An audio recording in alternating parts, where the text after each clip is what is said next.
നടനും DMDK സ്ഥാപക പ്രസിഡന്റുമായ വിജയകാന്ത് അന്തരിച്ചു. കോവിഡ് ബാധിച്ചതിനെ തുടർന്ന് ഗുരുതരാവസ്ഥയിലായ താരം ആശുപത്രിയിൽ ചികിത്സയിലിരിക്കെയാണ് മരിച്ചത്.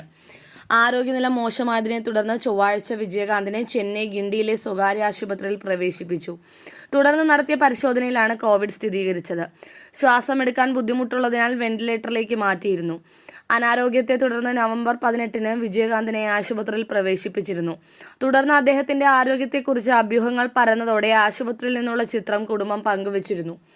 ആശുപത്രി വിട്ട അദ്ദേഹം ഒരാഴ്ച മുൻപ് ചെന്നൈയിൽ നടന്ന DMDK ജനറൽ കൗൺസിൽ യോഗത്തിൽ വിജയകാന്ത് പങ്കെടുത്തിരുന്നു. 80കളിലെ ആക്ഷൻ താരമായിരുന്നു വിജയകാന്ത്. വിജയകാന്തിന്റെ 100ാം ചിത്രമായ ക്യാപ്റ്റൻ പ്രഭാകരൻ വൻ ഹിറ്റായിരുന്നു.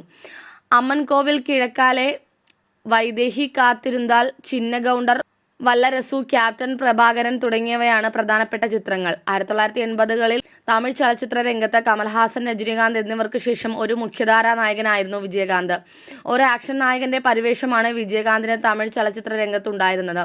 2005-ലാണ് വിജയകാന്ത് ദേശീയ മുற்பോക്ക് ദ്രാവിഡ കഴകം എന്ന രാഷ്ട്രീയ പാർട്ടി രൂപീകരിച്ചത്. 2006-ലെ തമിഴ്നാട് നിയമസഭയിലേക്ക് നടന്ന പൊതു തിരഞ്ഞെടുപ്പിൽ 234 സീറ്റുകളിലും മത്സരിച്ചെങ്കിലും വിജയകാന്ത് മത്സരിച്ച മണ്ഡലത്തിൽ മാത്രമേ പാർട്ടിക്ക് വിജയം നേടാനായുള്ളൂ.